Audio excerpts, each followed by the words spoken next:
Hello बच्चों, बहुत बहुत स्वागत है हमारे इस सेशन में जिसमें हम बात करने वाले हैं हमारे कक्षा 10 का एक नया चैप्टर नंबर 6 त्रिभुज, उसके बारे में।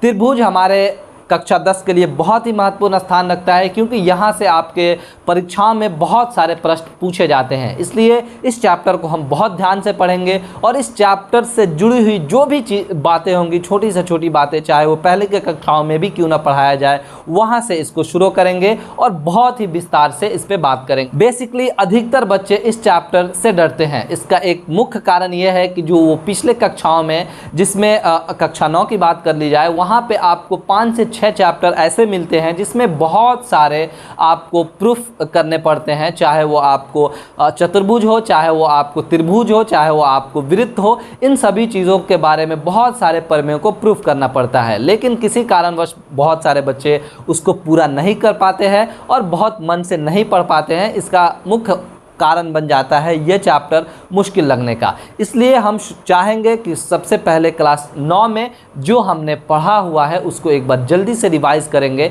और उसके बाद फिर इस क्लास में जो त्रिभुज के बारे में पढ़ना है उसके बारे में चर्चा करेंगे। क्योंकि त्रिभुज तो हम बहुत पहले से पढ़ते आ रहे हैं, जब हम चौथी पाँचवीं में तभी से हमने त्रिभुज पढ़ना शुरू कर दिया था, लेकिन धीरे धीरे उसका जो स्तर होता है वो बढ़ता चला जाता है और वो कक्षा 9 में बहुत अच्छे से आपको बताया जाता है। लेकिन वहाँ से हम इस चैप्टर की शुरुआत करेंगे और एक बार देखेंगे कि सर्वांगसम आकृतियां क्या होती हैं, क्योंकि ये सर्वांगसम आकृतियां जो है वो आपको कक्षा 9 में बहुत ही विस्तार से पढ़ाया जाता है। उसके बाद इस सर्वांगसम आकृतियों से हम डायरेक्ट समरूप आकृतियों पे बात करेंगे और ये जो चैप्टर है हमारा वो पूरी तरह से समरूपता पे, आपको सिमिलरिटी पे डिपेंड करता है। ठीक है, त्रिभुज में जो भी समरूप चीज़ें होती हैं, समरूप आकृतियां होंगी, उन्हीं के बारे में इस चैप्टर में बात करेंगे। लेकिन उससे पहले मैं फिर बता देता हूं कि ये जो भी चीज़ें हमने यहाँ पर लिखा हुआ है ये कक्षा 9 से रिलेट करती हैं, इसको समझना बहुत ज़रूरी है। उसके बाद फिर फाइनली हम इस पर बात करेंगे। ठीक है, चलिए तो सबसे पहले सर्वांगसम आकृतियों के बारे में एक बात कर लेते हैं। क्या लिखा हुआ है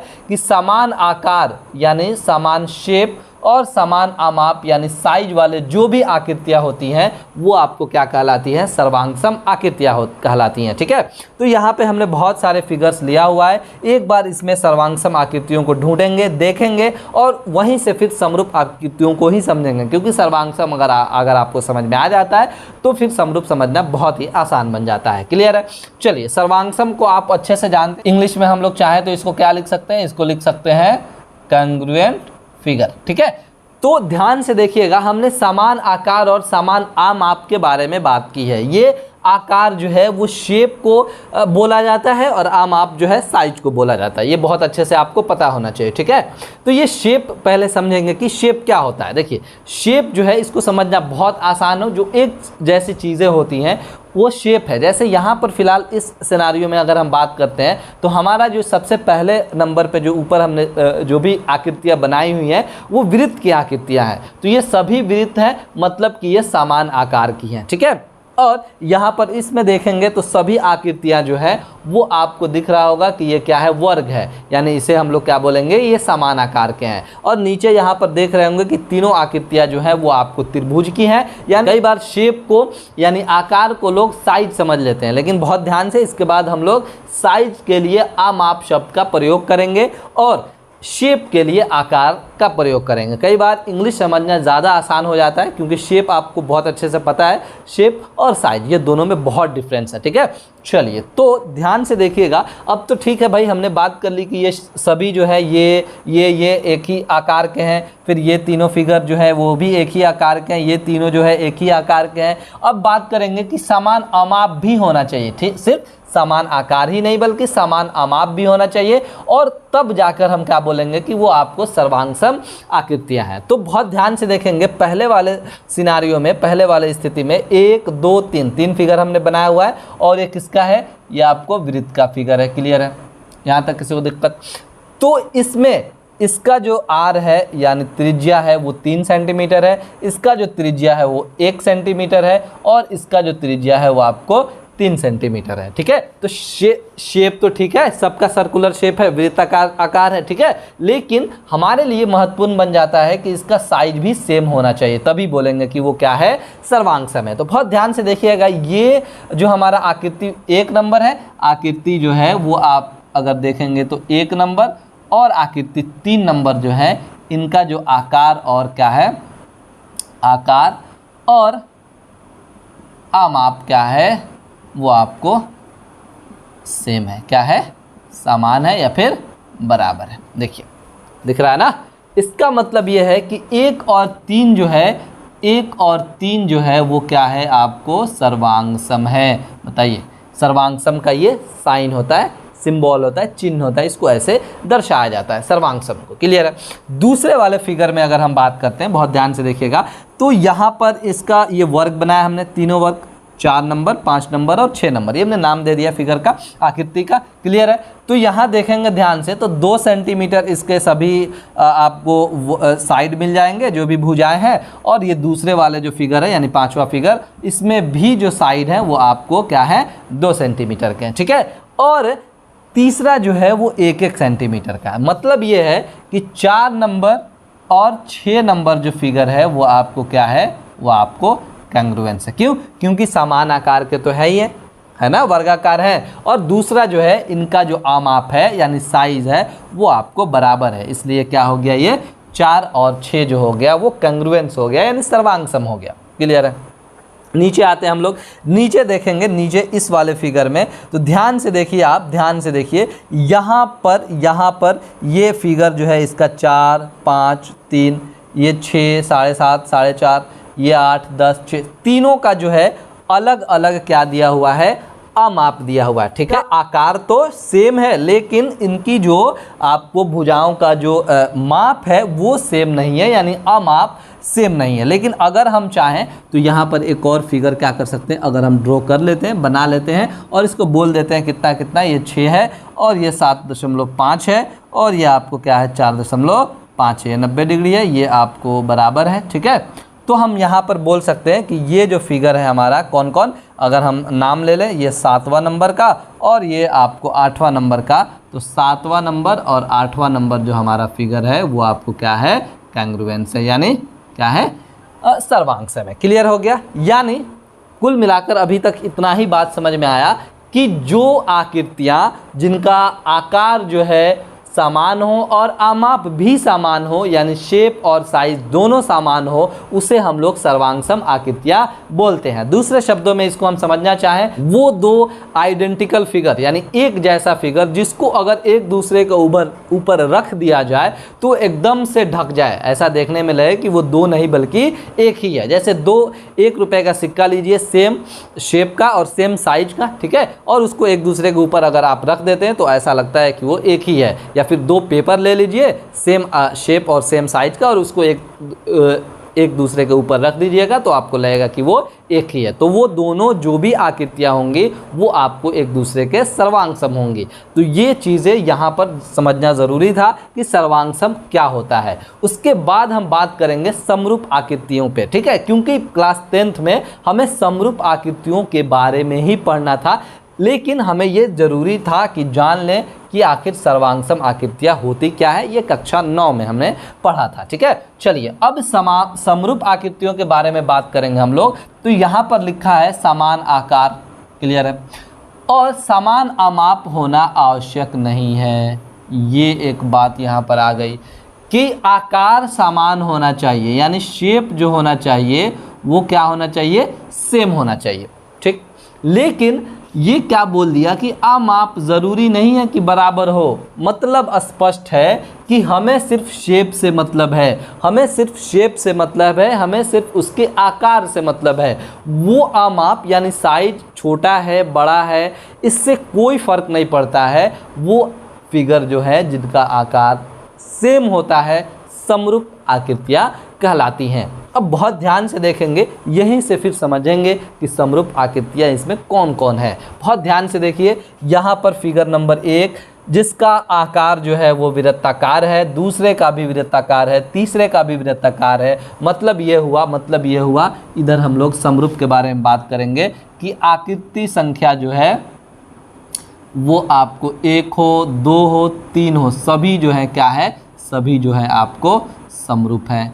क्यों? क्योंकि हमें सिर्फ किससे मतलब है, हमें सिर्फ इनके आकार से मतलब है। हमें इनके साइज से कोई मतलब नहीं है, चाहे वो इतना छोटा हो या बहुत पूरा बोर्ड के बराबर हो, उससे मतलब नहीं है। अगर वृत्ताकार है, सभी वृत्ताकार है, मतलब क्या है कि वो आपको समरूप है। ठीक, आगे बढ़ेंगे। यहाँ पर ये फिगर, ये फिगर, ये फिगर, तीनों को देखिए और इनका शेप बताइए। अभी हमने बोला कि ये जो है वर्गाकार है, यानी वर्ग के आकार के हैं, और तीनों वर्ग के आकार के हैं। मतलब क्या है कि ये तीनों फिगर जो है, यानी 4 नंबर, 5 नंबर और 6 नंबर, ये भी क्या है आपको समरूप है।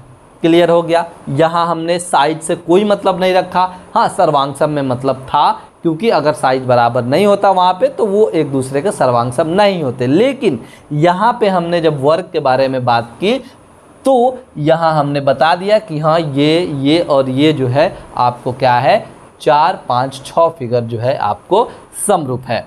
फिर आगे बढ़ेंगे हम लोग। यहाँ पर इस स्थिति में हमने और फिगर लिया हुआ है, ये फिगर लिया हुआ है, फिर से नामकरण इसका कर देते हैं। ठीक है, ये आपको 7 होगा, ये 8 होगा, ये 9 होगा और ये मान लीजिए 10 होगा। अब इसमें थोड़ी सी आपको बहुत अच्छे से समझने की ज़रूरत है, इसको हम मिटा रहे हैं अभी। ठीक है, ये समझना ये है हम लोगों को कि क्या ये जो त्रिभुजाकार जो भी आपको आकार की दिखाई दे रही हैं वो आपको समरूप है या नहीं है। फिलहाल अभी ये जो हमने फिगर बनाया हुआ है वो तो समरूप है।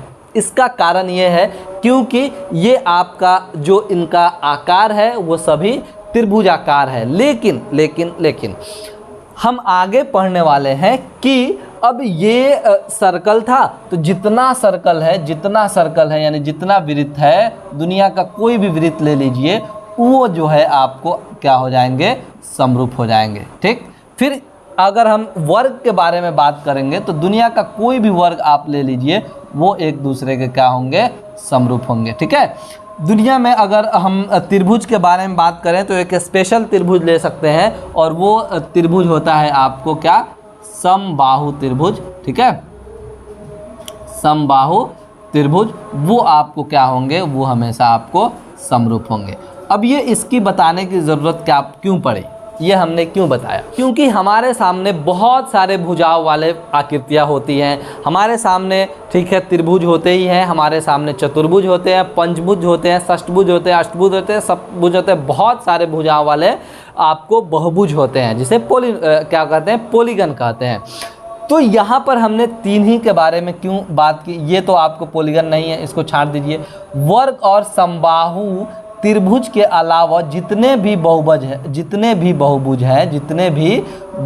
हैं उनके समरूप होने के लिए आपको 2 कंडीशन पढ़ना पड़ेगा। लेकिन अभी फ़िलहाल हम यहाँ पे इतना ही बात कर रहे थे कि सिर्फ अगर उनका आकार समान हो तो वो आपको समरूप आकृतियाँ कहलाएंगे। अब इसके बारे में बात करते हैं। आखिर ये तो समबाहु त्रिभुज है नहीं कि हम डायरेक्ट बोल दें कि समरूप है, और समबाहु त्रिभुज समरूप क्यों होते हैं इसके बारे में भी हम विस्तार से बात करेंगे, क्योंकि इन्हीं सब चीज़ों के बारे में आगे हमें पढ़नी है। फिलहाल अभी तो सिर्फ हमें पहचानने का तरीका आना चाहिए। सर्वांगसम आकृतियों के लिए संगत कोण बराबर होने चाहिए और संगत भुजाएं बराबर होनी चाहिए, बहुत अच्छे से आपको पता है। उसी तरह हम क्या करेंगे, समरूप आकृतियों के लिए 2 कंडीशन पढ़ेंगे, और वो आकृतियाँ आपको बहुभुज हो सकती हैं, और बहुभुज में आप बहुत अच्छे से जानते हैं कि बहुभुज में आपको त्रिभुज भी हो सकते हैं, चतुर्भुज भी हो सकते हैं, और फिर आपको पंचभुज, षष्ठभुज, अष्टभुज जो भी पढ़ना है उसके बारे में हमें विस्तार से बात करेंगे। ठीक है, चलिए, तो फिलहाल यहाँ से इतना कंक्लूजन निकल गया होगा, बहुत ध्यान से समझिएगा कि जो भी सर्वांगसम आकृतियां हैं उनका शेप जो होगा वो एकदम स्पष्ट क्या होगा, कि वो स्पष्ट आपको बराबर होगा। क्लियर है, इसका मतलब ये हुआ कि समरूप आकृतियों के लिए हमें सिर्फ आकार यानी शेप ही बराबर चाहिए होगा। मतलब स्पष्ट है कि जितने भी सर्वांगसम आकृतियां हैं वो जो है क्या हो जाएंगी, समरूप होंगी। बताइए, इससे ये पता चला सभी सर्वांगसम, डायरेक्ट हम लोग लिख सकते हैं कि सभी सर्वांगसम आकृतियां समरूप होंगी। क्यों होंगी, क्योंकि सभी सर्वांगसम आकृतियों का जो शेप होता है यानी जो उनका आकार होता है वो समान होता है। क्लियर है, तो यहाँ पर हमने कुछ स्पेशल बात की थी कि वृत्त जो है वो हमेशा समरूप रहेगा, उसके लिए कोई कंडीशन नहीं लगने वाला। वर्ग जो है वो भी हमेशा आपको समरूप रहेगा, और एक समबाहु त्रिभुज जो है वो भी हमेशा आपको समरूप रहेगा। अब इसके पीछे का कारण क्या है, ये धीरे धीरे आगे हम लोग इसके बारे में और अच्छे से बात करेंगे। इन दो आकृतियों के बारे में हमने बहुत अच्छे से चर्चा कर ली है। अब ये तीसरा आकृति जो मैंने बोला हुआ था कि हाँ ये भी आपको क्या है, ये भी आपको क्या है, ये भी समरूप है। क्यों? क्योंकि इनके जो अभी आकार है वो तो आप देख रहे होंगे कि आकार क्या है, सभी के त्रिभुजाकार है। मतलब क्या हुआ कि ये आपको समरूप है। लेकिन सिर्फ हमें यहाँ पर जो भी बहुभुज होंगे उनको समरूप होने के लिए हमें कुल मिलाकर 2 आपको कंडीशंस पढ़नी पड़ेंगी। उसके बाद हम बता पाएंगे कि जो दिया हुआ आकृति है वो आपको समरूप है या नहीं है। क्योंकि यहाँ तक ही सिर्फ हम बता सकते हैं, किसमें, बस 3 ही में, कि ये जो है आपको समरूप है। उसके बाद सिर्फ देख के आप बिल्कुल भी नहीं बता सकते कि जो आकृतियाँ दी हुई हैं वो आपको क्या है, समरूप है। तो फिलहाल इसके बारे में थोड़ा सा चर्चा कर लेते हैं और फिर इसके बारे में बहुत ही डिटेल से आगे हम लोग अभी बात करेंगे। देखिए ये जो है 7 नंबर, 8 नंबर, 9 नंबर, ये फिगर का नाम हमने लिख दिया हुआ है। यहाँ पर एक बात स्पष्ट है कि सभी जो है आपको कौन से ट्रायंगल है, कौन से त्रिभुज है, समकोण त्रिभुज है। मतलब कि इनका ये सभी कोण जो है 90-90 डिग्री का है। उसके बाद यहाँ पर देखिए ये लाइन खींचा हुआ है, मतलब ये इसके बराबर है और ये इसके बराबर है। तीनों कोण भी जो ये वाला कोण है बराबर है। और इधर देखेंगे तो ये देखिए सब 2-2 लाइन खींचा हुआ है ना इसमें, इसका मतलब ये सभी कोण भी बराबर है। मतलब स्पष्ट है कि इनके सभी जो संगत कोण है वो आपको बराबर है। क्लियर है? अब भुजाओं के ऊपर भी एक थोड़ी से आपको ध्यान देनी पड़ेगी। क्या है वो देखिए। अब अगला जो रूल है देखिएगा ध्यान से, अगर इनके संगत भुजाओं का अगर हम अनुपात निकालें, देखिए ये एक नई बात हम आपको बता रहे हैं, 4/6, और इसका संगत जो होगा 3 और 4.5 यानी 3/4.5। और उसके बाद अगर हम बात करेंगे तो इसके बारे में बात कर ले, ये हो जाएगा आपको 8 और 6, ऐसे कर सकते हैं। या फिर फिलहाल अगर हम इसी के बारे में बात करते हैं तो 5 और 7.5, ये 3 जो है इनका हमें क्या करना है, एक बार अनुपात निकालना। अब इसी अनुपात से आपको आइडिया लगेगा कि आगे हमें क्या पढ़ना है। देखिए इनका अनुपात निकालिए, 2-3 यानी 2/3। क्लियर हो गया? ये हो गया 3 कम 3, और ये हो जाएगा आपको कितना हो जाएगा ये, या फिर ऐसा कर लीजिए, पॉइंट खत्म कीजिए, 0 दे दीजिए, 15 दूना 30 और 15 45, 2/3। और इसको भी कर लेंगे, 0 हो जाएगा, 25 दूना 50, 25 75, 2/3। तो इनका जो संगत भुजाओं का अनुपात है वो आपको क्या है, बराबर है। और सभी संगत कोण भी आपस में बराबर है। मतलब स्पष्ट है कि कोई भी बहुभुज के समरूप होने के लिए 2 शर्त ज़रूरी है। और वो 2 शर्त यहाँ पे हल्का सा आपको थोड़ा सा समझ में आया होगा कि सबसे पहले इनके संगत कोण जो होने चाहिए वो बराबर होने चाहिए। और दूसरा कंडीशन ये हम करने वाले हैं कि उनका जो भी संगत भुजाएं हैं उनका अगर हम अनुपात निकालते हैं तो वो भी बराबर होने चाहिए। तब जाके हम बोलेंगे कि वो दिया हुआ जो आकृति है वो आपस में क्या है, समरूप है। क्लियर है? तो इसी बात को हम लोग आगे बढ़ाएंगे और देखेंगे कि बहुत सारे बहुभुज हो सकते हैं, हमारे सामने चतुर्भुज हो सकते हैं, हमारे सामने आपको पंचभुज हो सकते हैं, त्रिभुज हो सकते हैं। बेसिकली इस चैप्टर में तो त्रिभुज के बारे में ही पढ़ना है, लेकिन अभी हमें बहुत सारी चीज़ों के बारे में जानना है, क्योंकि यहाँ पर बहुत छोटा एक्सरसाइज है और उसे भी सॉल्व करना है। इसलिए इन सब चीज़ों के बारे में जानना बहुत आवश्यक है। ओके, तो हम अभी अपनी बात जहां ख़त्म किए त्रिभुज पे, वहीं से अपनी बात को आगे बढ़ाएंगे और उसको बहुत ही विस्तार से पढ़ेंगे। क्यों, क्या है हमारा टॉपिक कि किसी भी समान भुजाओं वाले बहुभुजों को समरूप होने के लिए कितने शर्त होते हैं और वो शर्त कौन कौन सी है। तो हमने यहाँ पे लिखा हुआ है कि सबसे पहले में संगत कोण बराबर होने चाहिए। हमने पहले ही बताया कि संगत कोण जो है सबसे पहला वो बराबर होना चाहिए।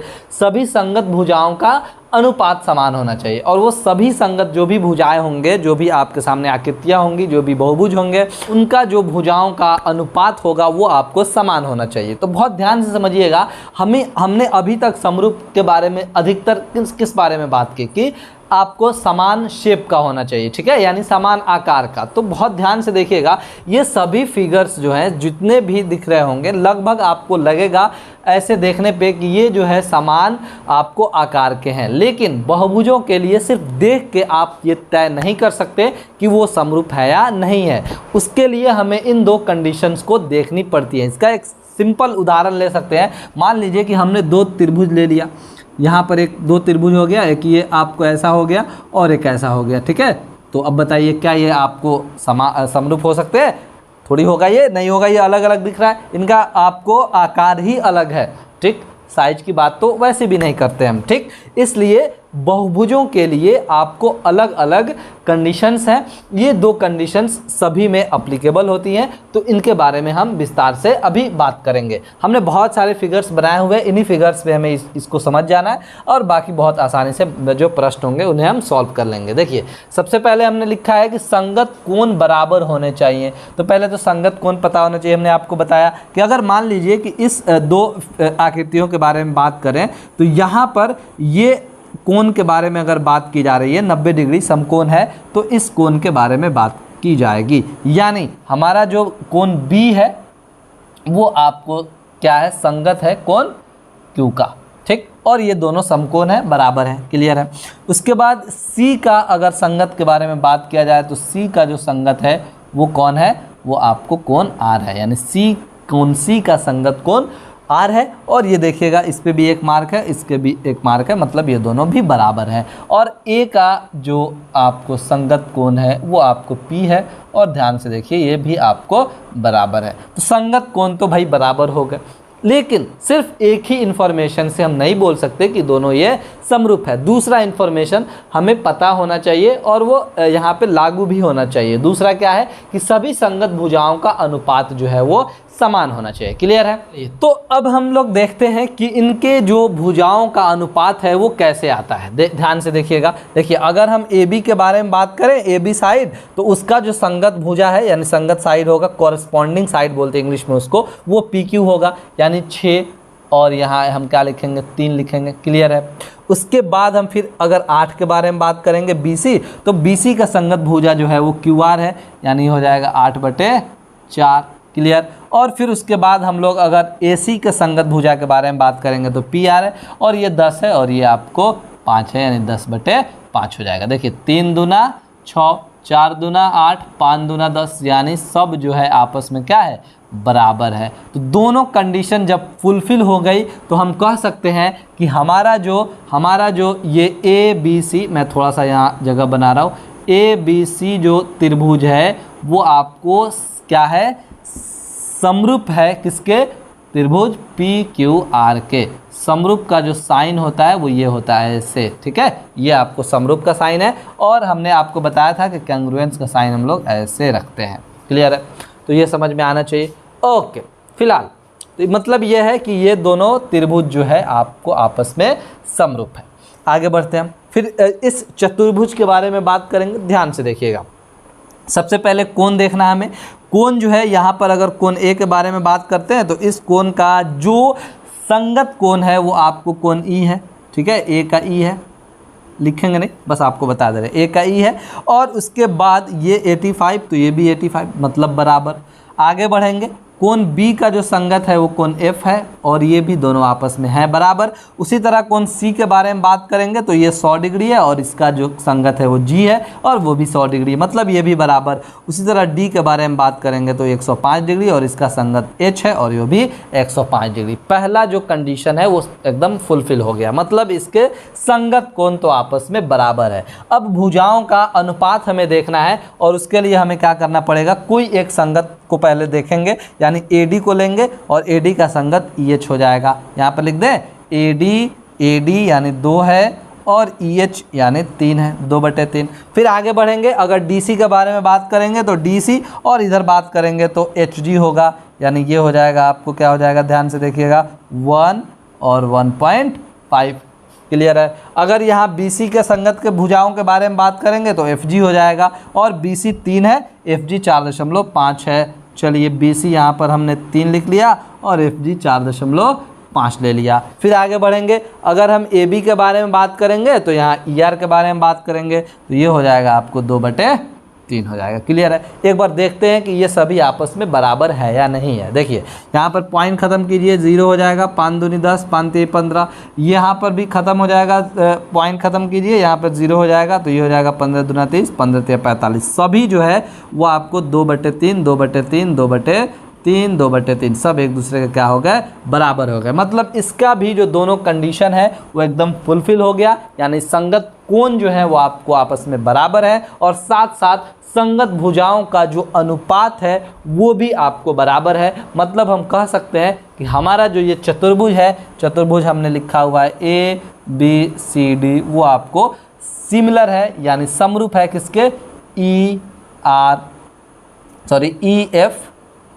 EFGH के। बोलिए यहाँ तक किसी को दिक्कत? यानी दोनों क्राइटेरिया अगर पूरा हो रहा है तो हम स्पष्ट बोल सकते हैं कि जो दो फिगर दिया हुआ है, दोनों आकृतियाँ जो है वो आपको समरूप है। फिलहाल आगे बढ़ेंगे, ये आपने देख लिया होगा, इसके बारे में बात करते हैं। देखिए यहाँ पर हमने एक आपको वर्ग बनाया हुआ है जिसमें आप अच्छे से जानते हैं कि वर्ग के सभी कोण जो है वो 90 डिग्री के होते हैं और सभी भुजाएं जो हैं आपस में बराबर होती हैं। मतलब यहाँ पर 3 सेंटीमीटर, 3 सेंटीमीटर, 3 सेंटीमीटर, 3 सेंटीमीटर। यहाँ पर हमने एक आपको चतुर्भुज एक और बनाया हुआ है जिसे हम लोग क्या बोलते हैं, जिसे हम लोग आयत बोलते हैं और इसका हमने साइड मान लेना है। मान लेते हैं ये 4 है, ये 4 है, ये 3 है, ये 3 है, ठीक है। और इसका जो कोण है वो भी आपको 90 डिग्री होता है। तो हमें देख के बताना है कि ये फिगर यानी दोनों जो आकृतियां हैं वो आपको आपस में समरूप है या नहीं है। तो सबसे पहला काम कि इनका हमें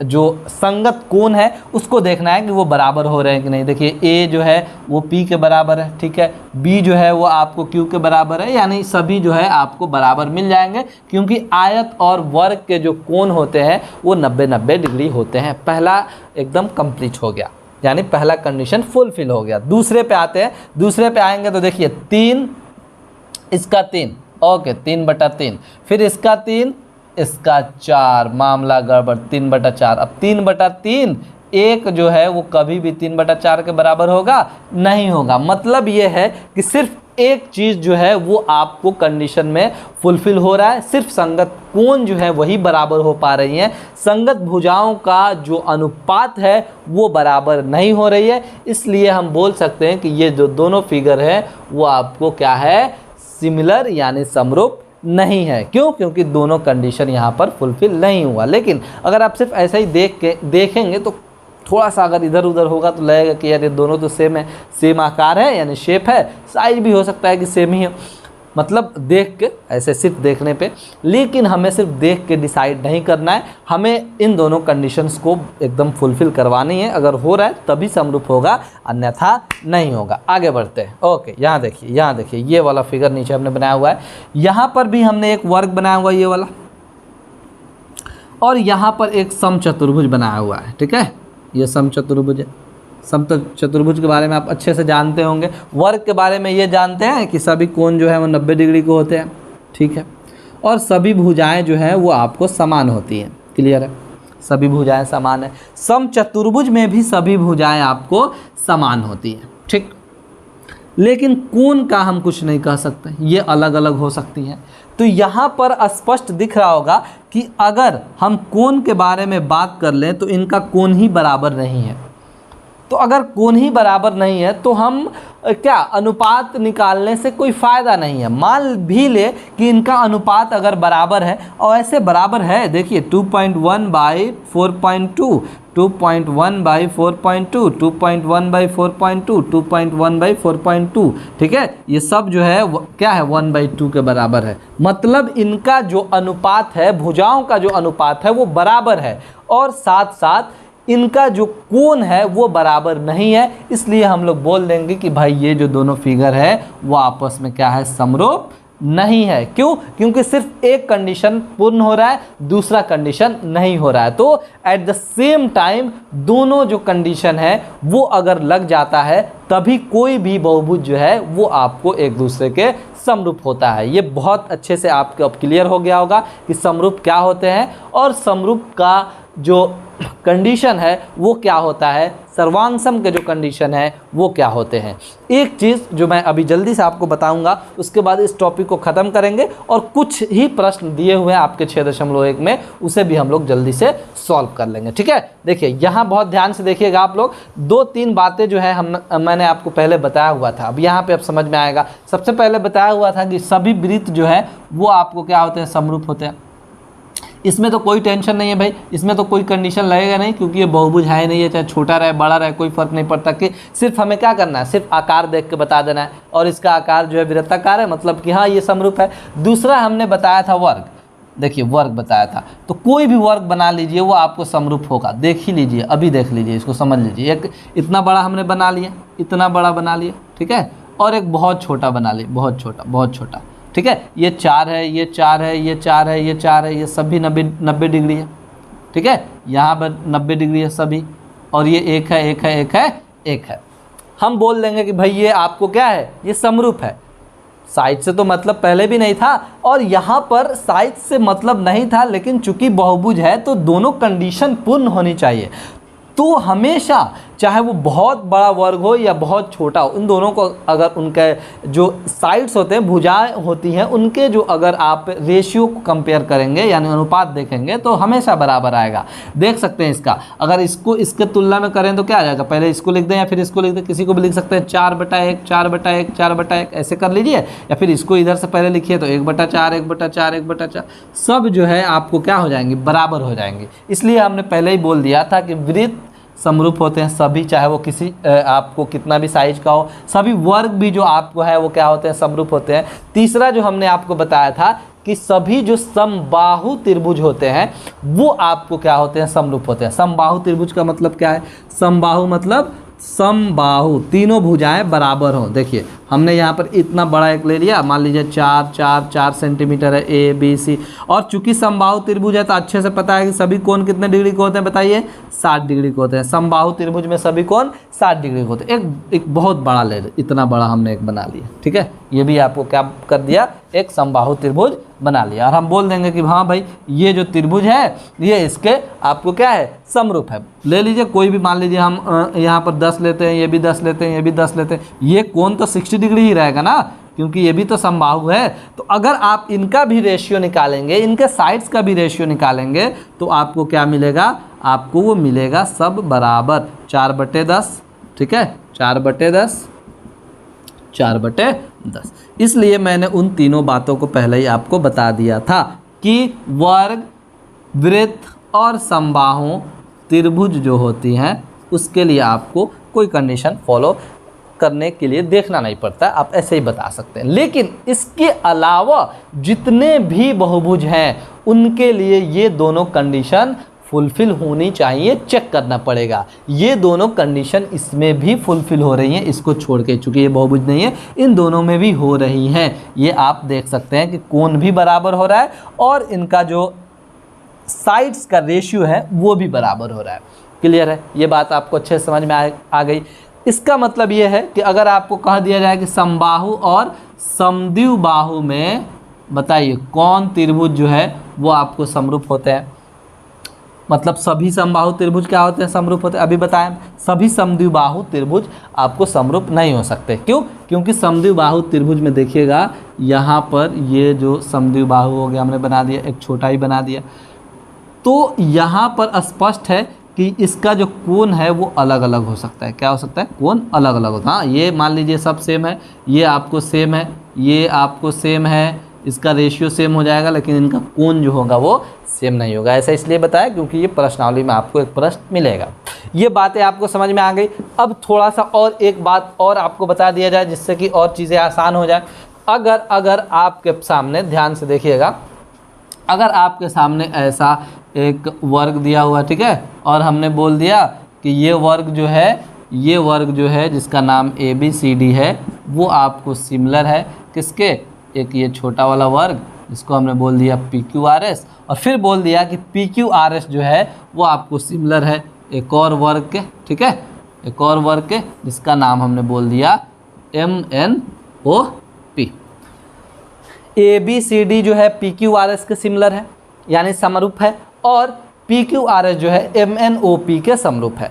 तो इसका मतलब ये हुआ कि जब ABCD समरूप है PQRS के और PQRS जो है वो समरूप है आपको MNOP के, then we can say what कि ABCD जो है वो MNOP के भी क्या होगा, समरूप होगा। मतलब ये इसका भी समरूप होगा। ये वही वाली बात हो गई कि ये अगर लाइन इस लाइन के पैरेलल है यानी समांतर है और ये लाइन इस लाइन के समांतर है, तो ये वाली लाइन भी इस वाली लाइन के यानी रेखा के समांतर होती है। सेम कहानी इसके साथ भी है कि अगर ये इसके समरूप और ये इसके समरूप, तो मतलब कि ये वाला भी इसके समरूप होगा। तो ये चीज़ें थी जो हमें जाननी थी इस चैप्टर को शुरू करने से पहले। एकदम बेसिक नॉलेज है ये, इनको बार बार देखिए और इसको बहुत अच्छे से अगर आपको समझ में आ जाती है तो आने वाले जो भी प्रश्नावली होंगे, जो भी परमें होंगे, वो आपको इन्हीं के मदद से सॉल्व करने पड़ेंगे, उसे प्रूफ करने पड़ेंगे। फिलहाल अब इसको आप नोट कर सकते हैं। बढ़ते हैं हम, हमारा जो प्रश्नावली 6.1 है, कुछ प्रश्न दिए हुए हैं उसको सॉल्व करते हैं।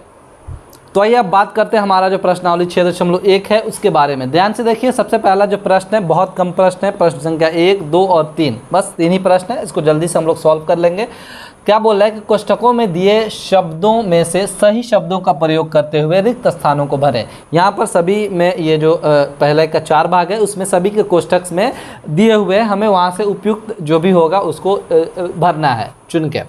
क्या बोल रहा है कि सभी वृत्त डैश होते हैं। अब बताइए, सभी वृत्त सर्वांगसम होने के लिए जो सभी का आपको अमाप होगा, साइज होना चाहिए सभी वृत्त का, यानी रेडियस होना चाहिए, वो समान होना चाहिए। लेकिन ऐसा ज़रूरी नहीं है, क्योंकि कोई भी आपको वृत्त जो है वो कोई बड़ा हो सकता है, कोई छोटा हो सकता है। तो समान आकार भले ही हो सकता है लेकिन समान अमाप नहीं होगा, तो इसलिए सर्वांगसम तो होगा नहीं। समरूप होने के लिए यही काफ़ी है कि वो एक सर्कल है यानी वृत्त है। इसलिए हम यहाँ पे क्या भर देंगे कि सभी वृत्त जो होते हैं वो क्या होते हैं, आपको समरूप होते हैं। समरूप हमारा सही आंसर होगा। दूसरा जो है, सभी वर्ग डैश होते हैं। अब बताइए, वर्ग के बारे में भी हमने विस्तार से बात की थी। वर्ग में भी जो उनका भुजाएं होती हैं वो अलग अलग माप की हो सकती हैं, लेकिन अलग अलग माप के होने की वजह से वो सर्वांगसम नहीं होंगी। इसका मतलब ये है कि सभी वर्ग जो है वो भी आपको समरूप होती हैं। क्लियर है? आगे बढ़ेंगे। सभी डैश त्रिभुज समरूप होते हैं। इसके बारे में बहुत अच्छे से हमने आपको बताया कि सभी समबाहु त्रिभुज जो है वो आपको समरूप हो सकते हैं, समद्विबाहु नहीं होंगे, क्योंकि समद्विबाहु त्रिभुज जो है वो आपको ऐसे भी हो सकता है, यहाँ पर इसका कोण अलग हो जाएगा, और ऐसे भी हो सकता है। ठीक है, जहाँ पे इसका कोण अलग हो सकता है, यानी बस भुजाएं जो है, 2 भुजाएं समान होंगी लेकिन उनका कोण जो होगा वो आपको डिफरेंट हो सकता है। इसलिए समबाहु जो है हमारा आंसर हो जाएगा। चौथा है, भुजाओं की समान संख्या वाले 2 बहुभुज समरूप होते हैं यदि, देखिए बोल रहा है कि 2 बहुभुज समरूप कब होंगे, पहले कंडीशन में कि उनके संगत कोण क्या होने चाहिए, बराबर होने चाहिए। बोलिए, बराबर, और उनकी संगत भुजाएं आपको समानुपाती होनी चाहिए। क्लियर है? समानुपाती होनी चाहिए। बोलिए, यहाँ तक किसी को दिक्कत?